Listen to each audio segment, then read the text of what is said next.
When the Fat Daddy's outdoor cooking. We're outdoors today. You can believe that. We are at the Buffalo National River in Arkansas, up in the Ozarks, and we go probably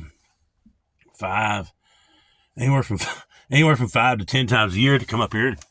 This time of year we boondock in the back of the rig or in the back of a truck or something, not the camper or a tent or nothing like that. And so it's quite an adventure so far. Probably our second most memorable. Or, I don't know. It's pretty wild. But the top. This is the top memorable? Yeah. Mama said it's the top memorable. So I'm about to freeze. We're about to both freeze to death. And I'm like, okay, so 4 o'clock this morning, it's 40 degrees. And right now, it's close to 40, huh? I don't know. We hadn't looked, but we're... See the breath. And we got some candles lit up in here. And it's time to get your butt out of bed, right? But we're in a situation. It's kind of a weird... But we do have... Riverside front property, would you say? The closest we've ever been to the river. This is the closest we've ever camped next to the river, correct? I mean, literally, not playing. So I'll show you what happened. This is pretty funny. It wasn't funny at the time. It's kind of funny now because everything's cool. All right, man. This is the highest I've ever seen the river, man. It's ridiculously crazy, y'all. Buffalo National River, nuts. I know it's been higher than that because back up behind me, up the hill, I mean, you see the trees blowed over and where the debris catches at the bottom. So this is day 2 of the trip. Day 1, getting our butt down here, thrift store shopping on the way down here, chilling. So last night we pull in, well, I say night, because it gets so dark early this time of year. It's December, close. I think next week's Christmas or something. I don't know what the date is. I have to look, but... So we go across the way, we go take a shower. We'll go eat over there underneath the pavilion fire because I forgot the grill. And there's no amenities down here as far as grills or campsites or whatnot. It's pretty much just like a place where people go float, with canoes, kayaks, and Suburban and stuff like that. But so we go across the way, we eat our dinner, and then take showers, good warm showers, get freshened up, shoot back over here, and we're parked. Now I'm gonna show you where we're parked.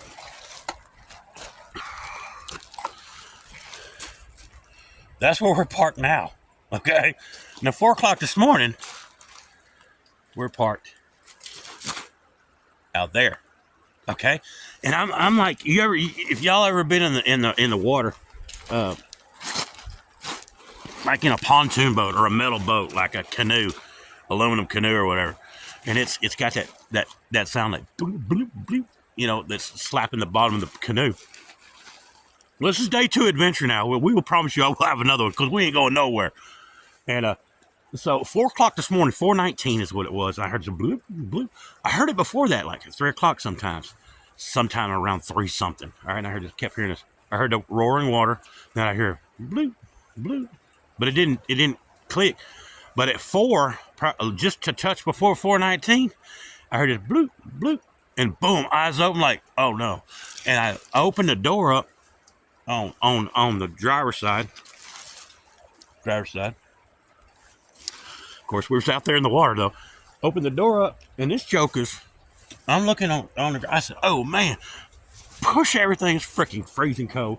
Push everything over to the other side, jump in the truck, whoom, fired up, put it in reverse, and whoom, got it to right there. Okay, now this is a pretty good high point, believe it or not. I can scan around. I'll walk to the back and show you here in a minute, but it's a pretty good high point. And then Mom's up at this time, freaking out. I'm like, all right, babe, let's get this crap. We get dressed,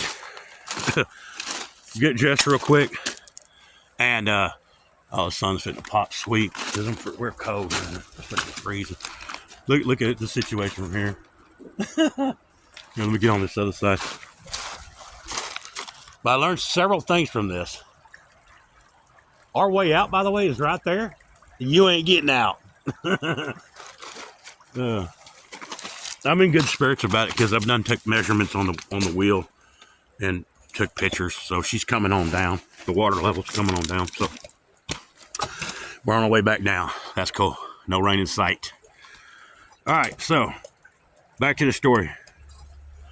Trying to get my junk right. So I get to this point. I can't get no further. She's spinning her tires. I'm like, all right, as high as we can get it. Unload the truck. So we're unloading, man. We're freaking taking everything to high ground, which is right there. There's all our stuff right there. And it's still, like I said, early in the morning, 4 o'clock, cold, wet. So let me get right. So we get everything, and we get everything piled up and drag it up there. And we're still digging through the rig. And the water's not up on this tire yet, on this front tire. So I'm like, all right. And I'm keeping an eye on it, and I'm monitoring it. And I had a rock out there at one time, or a can at one time, measuring it as the water level's going up. I'm watching it go up, go up, go up. And I'm like, okay. And so I'm like, well, ain't nothing we can do about it, because ain't nobody coming down here and dragging us out either. So we're dealing with what we got. And we were sitting in there laying down, and about every hour I'd get up to make sure we're not moving. Well, we was in there laying down, and we heard this thunk. I was like, I popped right up, so shoot, got out of the thing, checked. I said, okay. It was just a stick that floated down and hit the front bumper, and it just went on around. And then earlier we was listening to something on YouTube, and we felt the vehicle settle from underneath the rocks. We went, whoop. Like that. I was like, I jumped back up again. I had to come out. I said, no, heck no, man. We're not going down like that. We're staying with the ship though. We haven't abandoned ship. We haven't jumped ship either. So this is day 2 so far. We'll give you some more of it. I'll cut another video out there. I'm fixing to drag now that the water's going down. And what I did is took a picture of this at 7:30. At that front tire, I took a picture of it at 7:30. And it's 8:30 now. And she's going down an inch, so that's in my mind. All right, we're good. So we're at the precipice, the crest, the Rubicon, or whatever word you want to use. But I mean, it don't look like it from here, though. Let me flip it around. Maybe it's a better shot. So that's what we're dealing with, man. It's crazy, dude.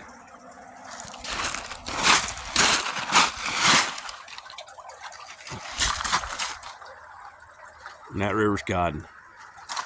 We're at Grinders Ferry in Buffalo River. If y'all know it, there's the bridge, if you can see it. Where everybody jumps, I'm fixing to turn around and show you. Well, let's walk over here. Let me show you the front of the rig right now. I mean, I'm way up on the sandbar, way up here on the gravel bar. I mean, it's we're up here almost to the top. There's the top where you come in. But there's the jump over there where everybody jumps. So I'm good ways up this thing. That's how flooded this thing is, man. It's crazy. Day two of the Buffalo River trip. So unless this thing starts floating down river, the Suburban starts canoeing down river here, man, which the water's going down, so we're good.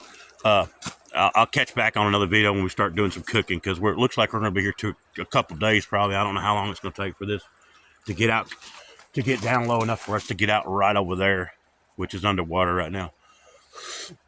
So anyway, yeehaw!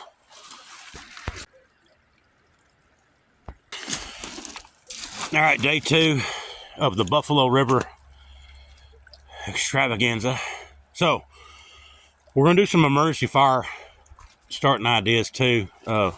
This wasn't on my plan to do like this, but we don't have an axe for right now until we find it. It's underwater. But we're gonna use the charcoal, and then we got to gather all this is wet sticks. I'm talking about wet. So that's gonna be our saving grace right there on that, as far as starting the fire, because we're still flooded. We're still flooded in. So look, we're gonna start this fire because I want to get some coffee going, and let's go gather a crap load of sticks, and I'll come back to this. Let's do it. So go back up here to the top of we had to move everything up here in case that Bourbon was going bye-bye, so that Suburban was going to go bye-bye. I moved everything up here. So, but thank God this was underneath the seat in the front. Axe is underwater somewhere, along with my absolute favorite cast iron skillet, the big old fat one that I love. But hopefully it didn't float down too far. All right, so we're gonna go up there. There's some oak trees up in there. I'm going to show you how I'm going to pick them out. It is against the law to use this down here, so we will not be using this device to cut any trees on national property. So it rained good yesterday, and look at these tracks. Coyote or something. There's deer right there. So these wouldn't even be here. They just came down to get a drink of water to the river. But what I'm looking for is stuff hanging in the tree. Like this is a cottonwood tree here. It's huge, but big old cottonwood here.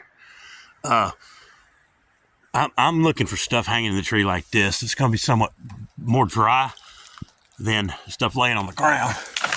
So this dead. I didn't cut it out. So we're going to pile that up over there. But this cottonwood being a softwood, I'm really going to want, because we're going to be here all night and all day. And I really want some of that oak back there to keep this fire good and roaring and just start drying off some other stuff for cooking. So I'm heading back there in a minute, or up on that hill.